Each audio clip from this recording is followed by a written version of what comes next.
परिश्रम।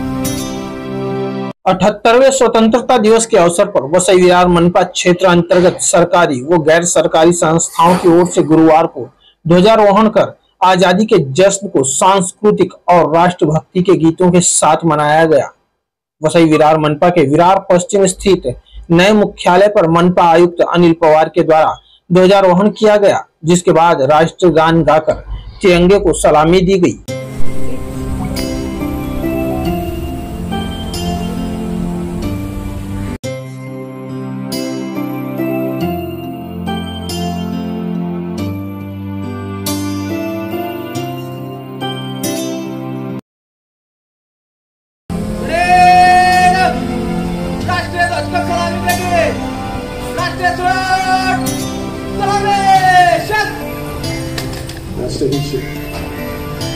जन गण मन अधिनायक जय हे भारत भाग्य विधाता। पंजाब सिंध गुजरात मराठा द्राविड उत्कल बंग विंध्य हिमाचल यमुना गंगा उज्जल जलधि तरंग।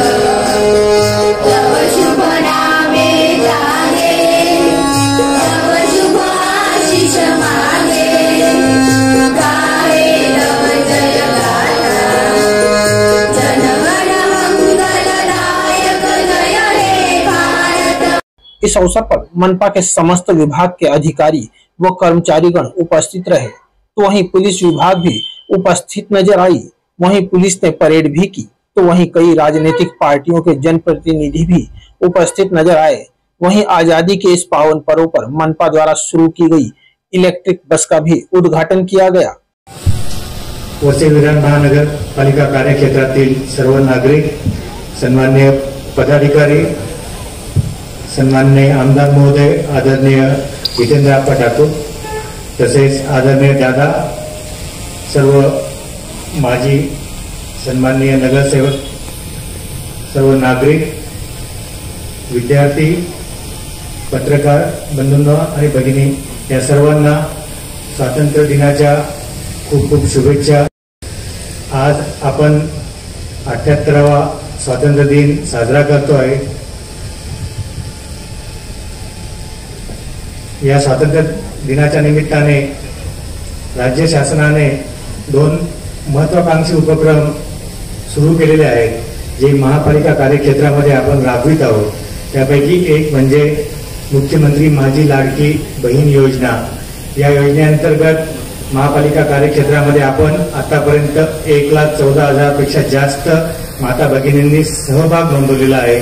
सदरचा सहभाग ऑनलाईन आणि ऑफलाईन पद्धतीने महापालिकेच्या कर्मचाऱ्यांच्या माध्यमातून नोंदवला गेलेला आहे। यामध्ये सर्व माता भगिनींना विनंती व आव्हान आहे की आपले जे आधार कार्ड असेल ते आधार कार्ड आपण बँकेशी संलग्न म्हणजे सीडिंग करून घ्यावे, जेणेकरून आपल्याला प्रत्येक महिन्याला जे 1500 रुपयाचं वेतन प्राप्त होणार आहे ते ऑनलाईन पद्धतीने आपल्या बँक खात्यामध्ये जमा होईल। तसं बघितलं असता फक्त आपल्या या महापालिका कार्यक्षेत्रामध्ये साधारणतः 28,000 माता भगिनींचंच आधार कार्ड हे बँकेशी संलग्न झालेलं आहे। त्यामुळे इतर उर्वरित माता भगिनींनाही विनंती आहे की त्यांनी उद्याच आपल्या आधार कार्ड हे आपल्या बँक अकाउंटशी संलग्न म्हणजे सीडिंग करून घ्यावं। तशा सर्व सूचना महापालिकेच्या आणि जिल्हाधिकाऱ्यांच्या स्तरावरून सर्व बँक्सला दिल्या गेलेल्या आहेत। त्यामध्ये कोणत्याही प्रकारची अडचण असली तर आमच्या कार्यालयाशी महापालिकेतील अधिकारी कर्मचाऱ्यांची आपण कृपया संपर्क साधावा, जेणेकरून आधार लिंकिंगला कोणत्याही प्रकारची अडचण येणार नाही। तसेच दुसरी एक आपली योजना होती ज्यामुळे स्वयंरोजगारची निर्मिती होणार आहे। यासाठी मुख्यमंत्री युवा कार्य प्रशिक्षण योजना आहे। या अंतर्गत 12वी पदविका आणि पदवी प्राप्त युवकांना महापालिका तसेच शासकीय कार्यालय व इतर निमशासकीय कार्यालयाच्या माध्यमातून 6 महिन्यांचं प्रशिक्षण दिलं जाणार आहे। त्या प्रशिक्षणा कालावधीमध्ये त्यांना भत्ता तथा विद्यावेतन देखील 6,000 रुपये, 8,000 रुपये, 10,000 रुपये 12वी पदविका आणि पदवीधर अशा युवकांना दिलं जाणार आहे। त्याचा देखील आपण लाभ घ्यावा।